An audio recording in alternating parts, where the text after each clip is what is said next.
I'm going to take you on a little educational trip to Scotland now, where I think we might learn a thing or two about refugees, asylum seekers and illegal immigrants. The SNP have been in power in Scotland for a very long time. Nicola Sturgeon said plans to deport illegal immigrants were disgraceful.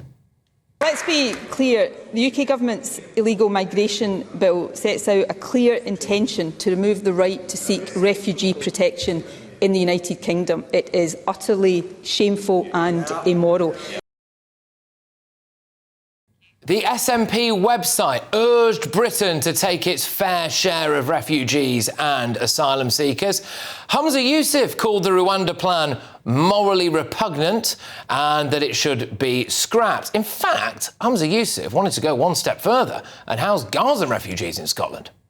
The UK, right across the UK, many people in England, Scotland, Wales and Northern Ireland open their hearts, open their homes to refugees from Ukraine, for refugees from Syria. We're a generous country. Well, let's show that generosity of spirit again for those that need to leave, that don't have a home.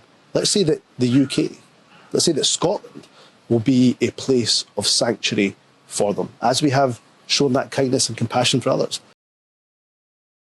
The SNP even wanted to introduce free bus passes for asylum seekers. As of July 2024, there were around 213 asylum hotels in Scotland, supposedly. The fair people of Glasgow took to the streets to physically prevent the deportation of people suspected of committing immigration offences, and the police backed down.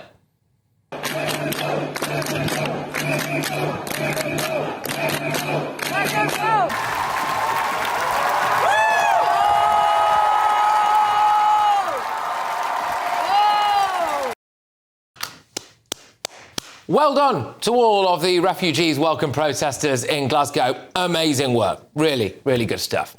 Now, let's check in and see how Glasgow is getting on today, shall we? 4,000 asylum seekers descended on Glasgow, and now the council says we can't take any more. The city is crumbling under the weight of the asylum seekers. It's damaging social cohesion. It's caused a housing crisis. The situation is, quote, utterly untenable. They've got homeless migrants just wandering the streets. They're planning on turning a care home into a base for refugees. An asylum seeker was shot dead by police after stabbing 6 people at a hotel. Elsewhere in Scotland, a failed asylum seeker raped a schoolgirl near a pub. There's nowhere for Scotland's own homeless to live. They're being put up in temporary accommodation, or they are just languishing out in the streets. And now, the council in Glasgow wants the government to, you ready for this? Pause sending asylum seekers to Glasgow. Well, hang on a minute. The rest of the country wants that, don't they? The rest of us, we want a pause. So when they want it in Glasgow, OK, it's because they're overwhelmed. When we want it down here, it's because we're all racist bigots. You reap what you sow, I'm afraid. This is today's lesson, I feel. If you keep banging on about refugees and asylum seekers and saying that they're all welcome, then don't cry about it when your town or city is absolutely flooded with them and your life starts becoming unbearable. Let's get the thoughts of my panel this evening. Former Tory Conservative MP Anna Firth, Tory peer, Lord Bailey and ex-Labour Party advisor Matthew Torbet. And a lesson for us all there, I think, from Glasgow.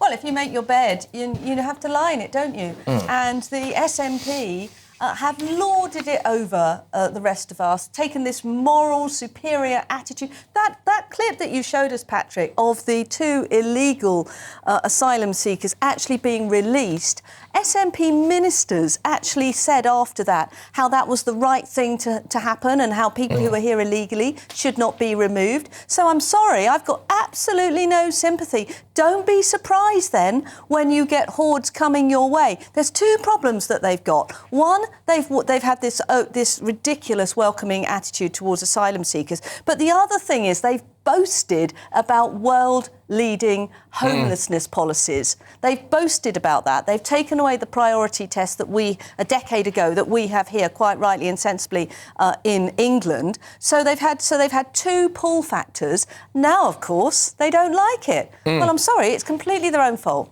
Well, what would your view on this be, Sean? I mean, the SNP, as we've seen, they're very vocal about everyone doing their bit for the world's refugee crisis and all of that. Well, they've had a bit of it now. They don't like it.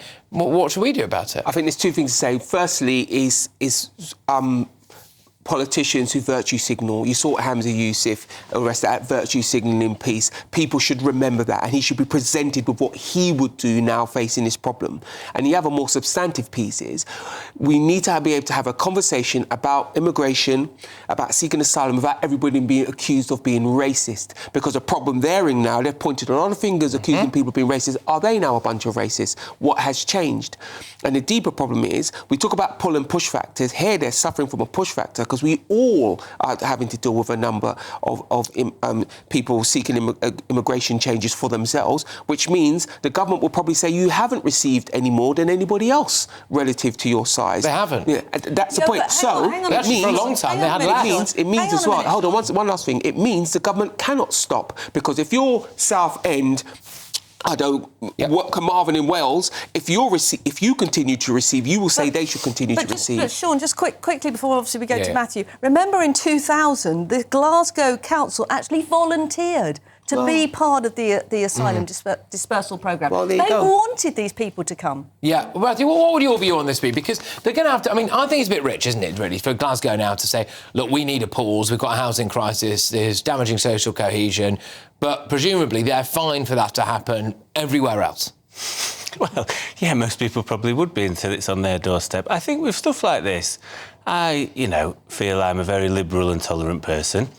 I believe in the strong helping the weak, and I believe in the moral cause of helping those who are genuinely fleeing persecution. I don't think there's anything necessarily wrong in principle with welcoming refugees. I think the issue for many people, and where I think the law potentially needs to change, is how many are refugees and how many are economic migrants. So I think at the moment, 2/3 of Glasgow's available housing is taken up by potential asylum seekers. The problem with this is the 1951 convention that we signed up to through the UN many, many years ago says the only legal way, the only way you can present yourself as a potential asylum seeker is to land on UK shores. So I think politically for the Labour Party, this is a headache, as it was for the Conservatives, seeing people cross the channel and people flicking on the TV, getting frustrated at feeling like they're at the back of the queue potentially. And I think this is the problem. What you need to do politically, morally, and I think logically, is change the laws so that you can process in third countries, whether that be France, pinch points like Turkey, close to Syria, and places where people are fleeing. And therefore, you don't have people throwing their passports in the channel and the crossings continue. And just to finish, the reason, if you don't do this, there is the danger of even liberal people like me feeling like there is a breakdown in social cohesion. Let's be very clear, Matthew is correct, but the problem the Labour Party had, when the Conservatives tried to do that, they were accused of being racist. They had a system of Rwanda. I had to vote for it in House. It wasn't perfect. My Labour colleagues did their best to sort of focus the situation, but the Labour Party and many people on the left said that the Conservatives were racist. Now, what are they going to do? Unless we have a system that filters out asylum seekers from economic migrants, we will never get past this problem. But I would go further than that. I mean, you are right, Matthew, but the problem that you've highlighted there was exactly what the Illegal Migration Act was designed to deal with. Under that Act, if anyone arrived on our shores illegally, just arrived on our shores without papers, without going through the proper process, then the government had a duty to remove them. But the Labour Party voted against that, and they've now repealed all those clauses. So I think that there is possibly a better way of doing this than what Rwanda would have done as such. And I think the reason being... No, and this is where actually I think it could be moulded to be better, and I think policy can always be designed better.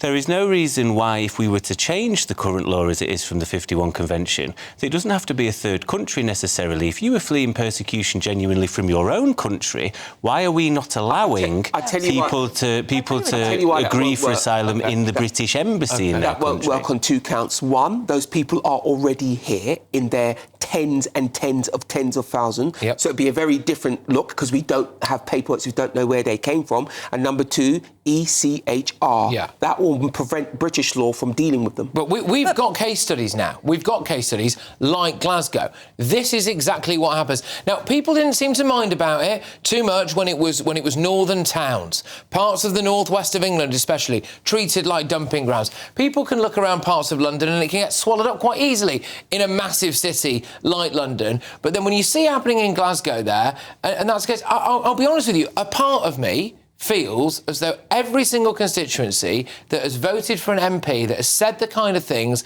like the SNP have been parroting, like Labour MPs who voted against every single bit of immigration legislation recently, they should all be made to take all of the illegal migrants. And if you live in a constituency where you voted against that stuff, why should you have to have it? You know, in Glasgow, I'm sorry to the people of Scotland. I'm sure there are loads of people in Glasgow who really don't like this now and will think what I'm about to say is really unfair. And I feel for you. But the only other alternative is to vote out the people who've been ramming this down your throats, isn't it? Absolutely. But it's a tiny bit rich, Matthew, to say that we can design different laws because the Conservatives, through the Illegal Migration Act, were finally dealing with the problem. We have to have... And the reason we've had record numbers crossing, record numbers since the general election is because they got rid of the three things we need. One, the big-ticket deterrent. Now, not everyone likes But it was already... I'm just going to come in here, Annie, because it was already knackered under the Tories. You know, the big problem for me with the Conservatives was that the clue should be in the name, conserve something. And you guys let it get to a problem where it was so awful that then radical change needed to happen. I'm not disagreeing with that, Patrick, but we were actually tackling it. And I spent a lot of time on the Illegal Migration Act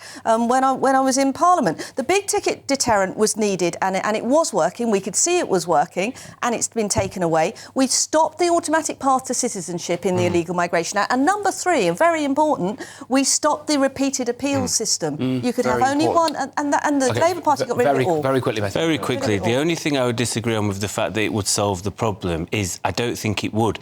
The forced removal of people is one thing. What I would like to see is the idea that they can get here already. It's the prevention of the economic migrants. On the cards at the minute. Okay. No, it should be. Absolutely agree. Couldn't agree more. We're going to watch places like Glasgow with bated breath. I'm very sorry that it's come to that for the people of Glasgow. Some people could have seen that coming a mile off, to be perfectly honest with you. And, you know, maybe people are going to regret the idea of calling everyone a racist who wants to do something about it, because now when you can't get housing, you can't get access to your public services, crime's gone up, you've got people lining the street in tents, and you think, well, hang on a minute, the care homes are now a migrant hotel.